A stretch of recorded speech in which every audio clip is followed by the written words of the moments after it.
Video में हम अपनी हार्ट डिसीज़ और उससे रिलेटेड कुछ क्वेश्चंस को कवर करेंगे।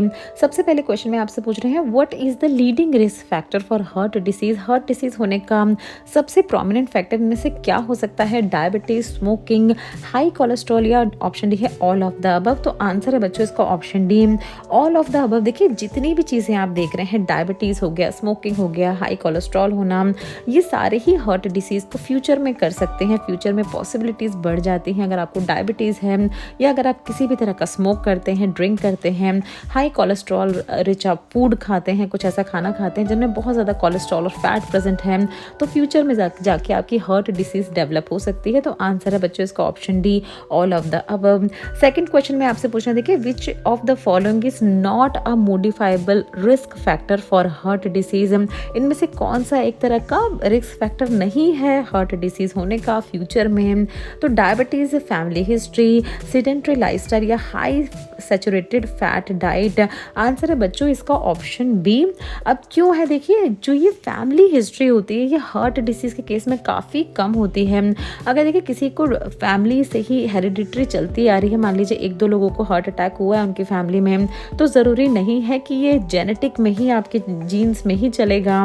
जेनेटिक जो डिसीज़ होती है उनमें डायबिटीज़ बहुत प्रोमिनेंट होती हैं, या किसी तरह की अगर कैंसरस डिसीज़ हुई है किसी भी पर्सन को, तो ऐसा हो सकता है कि उसकी फैमिली में उसको कैरी फॉरवर्ड किया जाए। बट अगर हम बात करें हार्ट डिसीज़ की, तो किसी भी तरह की फैमिली हिस्ट्री नहीं होती है। देखिए अगर पेरेंट ने डेवलप की है हार्ट डिसीज़, तो इसका मतलब हो सकता है कि किसी एज रिलेटेड हो सकती है, बट जेनेटिक हो ये बिल्कुल भी ज़रूरी नहीं है। तो इसलिए आंसर था इसका ऑप्शन भी, फैमिली हिस्ट्री। क्वेश्चन नंबर 3 में आपसे पूछ रहे हैं, इनमें से कौन सा ऐसा लिपिड कंपोनेंट है जिसको बैड कोलेस्ट्रॉल कहा जाता है और इसकी अगर कंजप्शन की जाए ज़्यादा अमाउंट में तो इंक्रीज हो सकता है हार्ट डिसीज़ का रिस्क?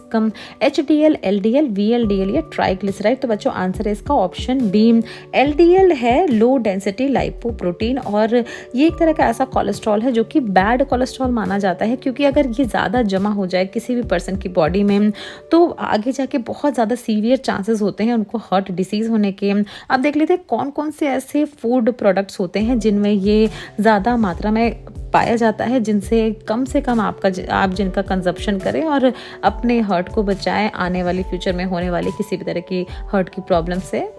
तो देखिए जितने भी फ्राइड फूड होते हैं उनमें पाया जाता है LDL, डेयरी प्रोडक्ट्स में पाया जाता है, बेक्ड जितने भी चीज़ें होती हैं जो आप बाहर से खरीदते हैं, डोनट्स हो गए, मफिन्स हो गए, तो उनमें पाया जाता है इस तरह का LDL।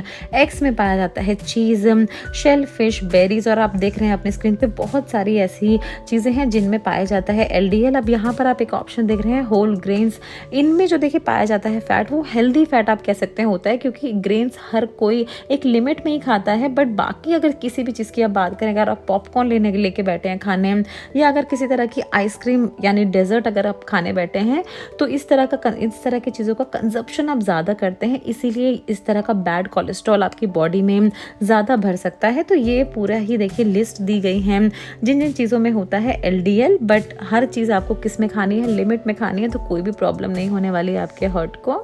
लेकिन नेक्स्ट क्वेश्चन में पूछ रहे हैं आपसे, स्मोकिंग एक मेजर रिस्क फैक्टर होता है हार्ट डिसीज़ का, बिकॉज स्मोकिंग क्या कॉज करती है?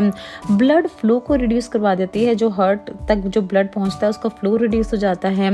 अमाउंट ऑफ ऑक्सीजन जो भी बॉडी के टिश्यूज़ में पहुंचती है उसके अमाउंट में रिडक्शन कर देती है। इंक्रीज कर देती है ब्लड क्लॉट्स के रिस्क को, और ब्लड वेसल के डैमेज होने का रिस्क ज़्यादा हो जाता है।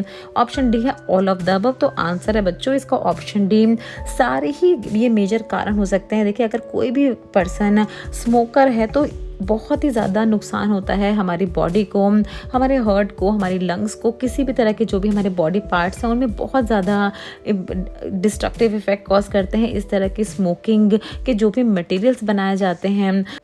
नेक्स्ट क्वेश्चन है, देखिए consuming a diet high in which nutrient. आप कोई ऐसी डाइट ले रहे हैं जिसमें कोई ऐसा न्यूट्रिएंट ज़्यादा है जिसकी वजह से हार्ट रिस्क होने की संभावना ज़्यादा होती है फ्यूचर में, तो कौन सा वो ऐसा न्यूट्रिएंट है? न्यूट्रिएंट क्यों उसको बोल रहे हैं? क्योंकि इसको एक नाम देना है, अदरवाइज ये हमारी बॉडी के लिए अच्छा बिल्कुल भी नहीं है। ऑप्शन क्या है, देखिए trans fat and cholesterol, option B है एंटीऑक्सीडेंट, ऑप्शन सी है सैचुरेटेड फैट, या ऑप्शन डी है both A and C। Answer बच्चों इसका ऑप्शन डी। तो दोनों ही ए एंड सी जो आप देख रहे हैं, trans fat, cholesterol and saturated fat, ये सभी की अगर बात करें तो कुछ भी हमारी बॉडी के लिए हेल्दी नहीं होता है। बात करेंगे ट्रांस फैट और कोलेस्ट्रॉल किन फूड्स में होता है। बात करें देखिए हम अगर ट्रांस फैट की, तो French fries, burger, pies, nuggets, घी जो वनस्पति घी होता है, डोनट्स, इन सभी चीज़ों में पाया जाता है ट्रांस फैट, जो कि हमारी बॉडी के लिए बिल्कुल भी अच्छा नहीं होता है बच्चों। कोलेस्ट्रॉल की अगर बात करें तो देखिए जितने भी फास्ट फूड आइटम होते हैं जो भी आप बाहर से खरीद के खाते हैं, उन सभी को खाने से कोलेस्ट्रॉल बढ़ने का बहुत ज़्यादा चांस होता है। जितने भी मीट आइटम्स होते हैं उनमें बहुत ज़्यादा कोलेस्ट्रॉल होता है। डेजर्ट यानी जो भी आइसक्रीम वगैरह आप खाते हैं उनमें बहुत ज़्यादा होता है।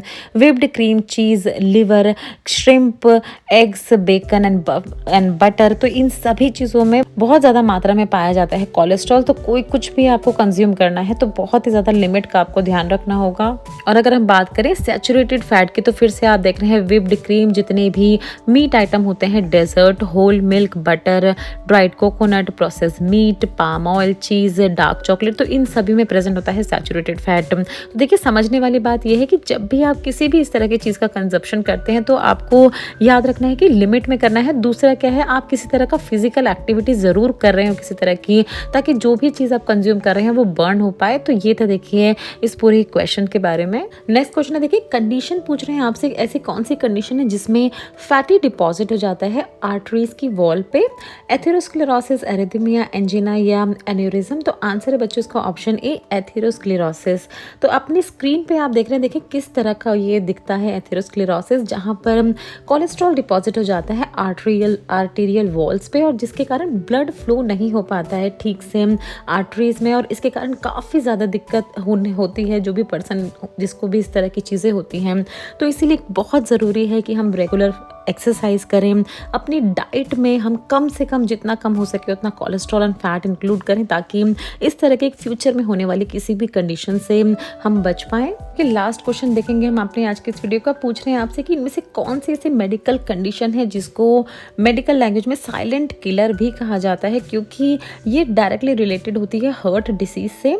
डायबिटीज़, हाइपरटेंशन, एस्थमा या ऑस्टियोपोरोसिस। तो आंसर है बच्चों इसको ऑप्शन बी, हाइपरटेंशन। अब क्यों कहा जाता है इसको साइलेंट किलर, क्योंकि देखिए बहुत सारे लोग जिनको हाइपरटेंशन होता है इंडिया में या आउटसाइड इंडिया भी, तो उनको पता ही नहीं होता है कि उनको हाइपरटेंशन है, क्योंकि ये तब तक नहीं पता चल सकता जब तक इसका कोई टेस्ट ना करा जाए।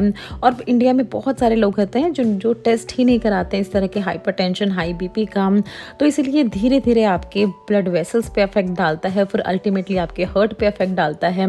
काफ़ी ज़्यादा परेशानी हो सकती है अगर इसको कंट्रोल ना किया गया सही समय पे। तो इसीलिए बोला जाता है इसको साइलेंट किलर। तो सबसे बेस्ट वे है इसको कंट्रोल करने का, इसकी रेगुलर टेस्टिंग करना, समय समय पर अपना ब्लड प्रेशर चेक करते रहना चाहिए। सो बच्चों, वीडियो अच्छी लगी हो तो वीडियो को लाइक ज़रूर करें, चैनल को सब्सक्राइब ज़रूर कर लें, इसी तरह से हमें अपना सपोर्ट दिखाते रहें। Thanks for watching.